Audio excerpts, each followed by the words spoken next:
It seems they just ignore me now, for really. It's all good, I still show love. I holds no malice, I holds no grudge. I still say one love, I still walk with my head high. I still rhyme like the lifeline. I like my jackpots with light pine. I pack my jackpots with light pine. I know I could hit the jackpot with the right rhyme.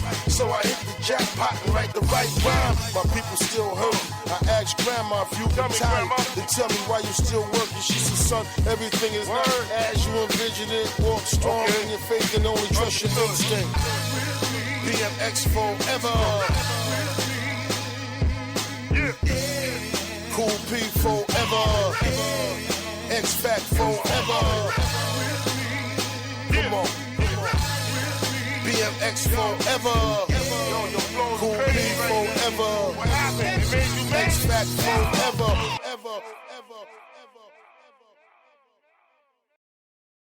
Here it comes. Since the far-off days when man first heard a scratchy noise on a cylindrical drum, accompanied by staccato human tones, it has been his aim to add breadth and depth, to give realism and spaciousness, and even where it applies, to convey actual movement.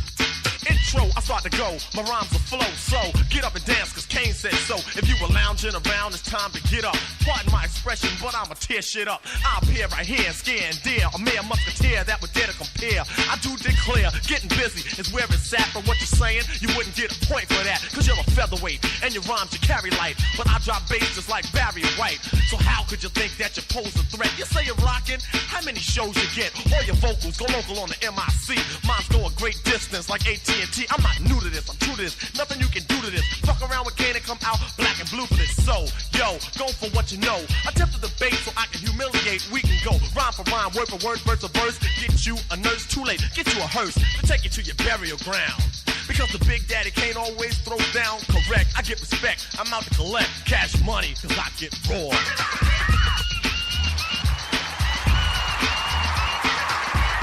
Wow. I got a tear in my eye right now. I got a tear in my eye right now listening to all of this 88 hip hop.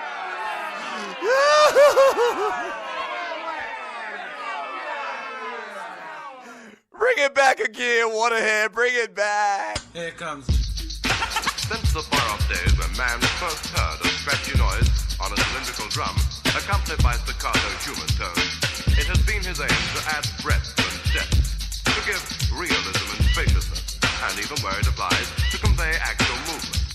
Intro, I start to go, my rhymes will flow, so get up and dance, cause Kane said so. If you were lounging around, it's time to get up. Pardon my expression, but I'ma tear shit up. I appear right here and scare and dare, a mere musketeer that would dare to compare. I do declare, getting busy is where it's at, but what you're saying, you wouldn't get a point for that, cause you're a featherweight, and your rhymes you carry light, but I drop bass just like Barry White. So how could you think that you pose a threat? You say you're rocking, how many shows you get? All your vocals go local on the MIC. Mine's go a great distance like AT&T. I'm not new to this, I'm true to this. Nothing you can do to this. Fuck around with Kane and come out black and blue for this. So, yo, go for what you know. Attempt to debate so I can humiliate. We can go rhyme for rhyme, word for word, verse for verse. Get you a nurse, too late. Get you a hearse to take you to your burial ground. Because the Big Daddy can't always throw down. Correct, I get respect. I'm out to collect cash money, cause I get raw.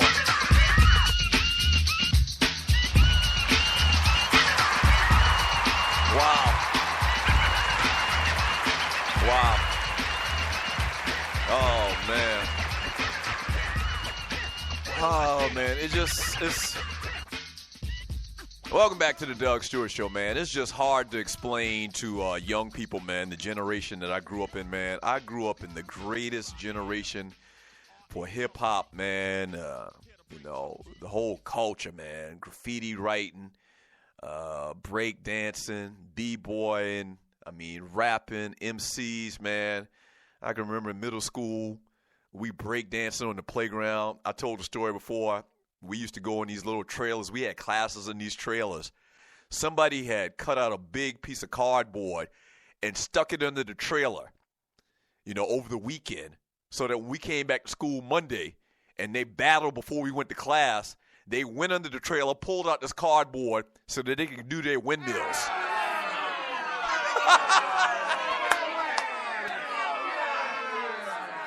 true story, man. So every morning before class, when I was like in the 7th, 8th grade in middle school, when you're listening to the Doug Stewart Show, every morning, man, for like maybe a year, when breakdancing really hit and everybody had practiced all of their moves in their garage at home and was ready to battle, you know, during that little era. So I'm going to say I was in the 7th grade, Berkeley Middle School in Moncks Corner, South Carolina, in the big city of Moncks Corner, South Carolina. Shut up. This is how wide-reaching hip-hop was, man. So in my little small town, man, so like 7th grade, say I got to high school in like 84. So you're talking 82? You talking 82, 83 in middle school, man? Every morning before we went to class, there was a battle. There was a battle. Matter of fact, during the break that we just came back from, this track right here.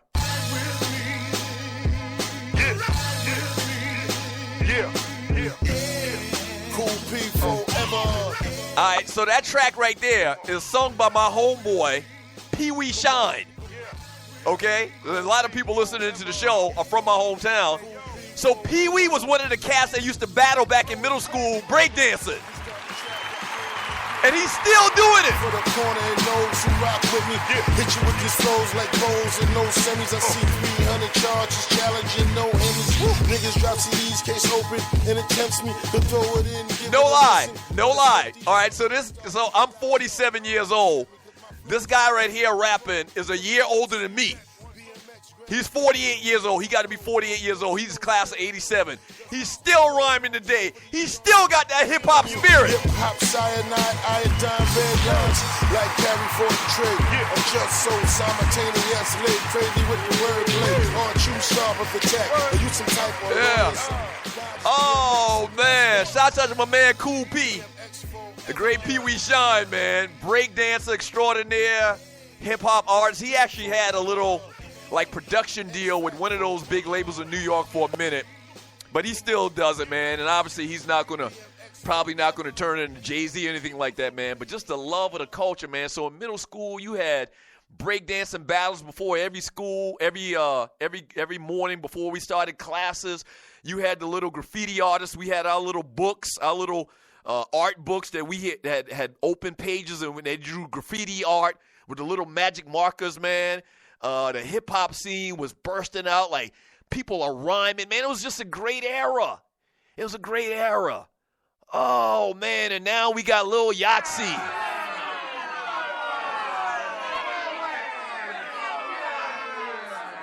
You got Lil Yachty. You got Young Thug. And this is a perfect example. And I'm going to get to this football little talk here, man. We're going to get out of here today. And you're listening to the Doug Stewart Show. Real fun show, as normal. But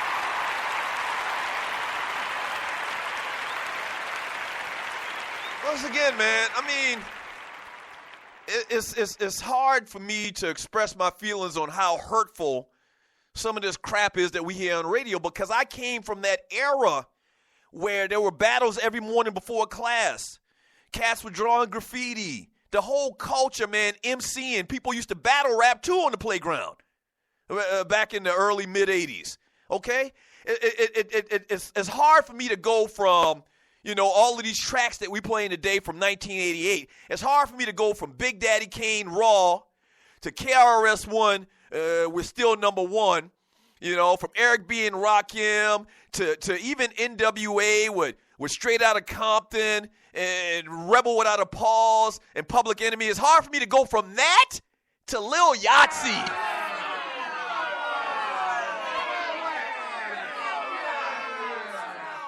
I mean, seriously, think about it now. Think about that. I'm an older cat.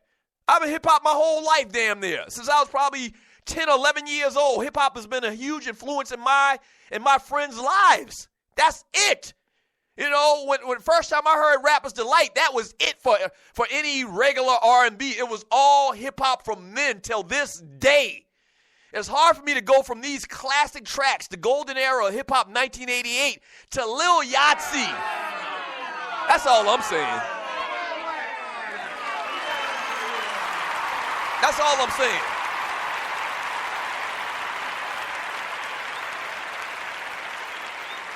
That's all I'm saying.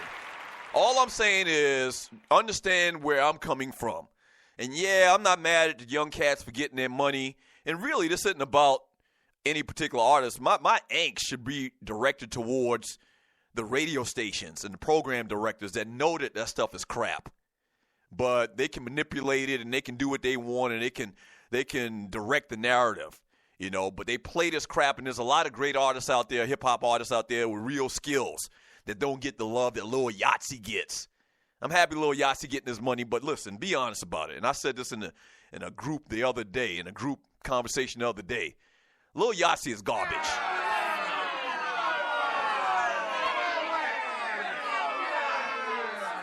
There's no way around it. I'm sorry. I'm happy for the young man and he's getting money. I'm not mad at that. I'm mad at his lack of talent being promoted to the masses.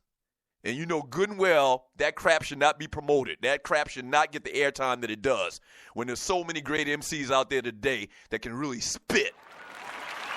And I did say spit.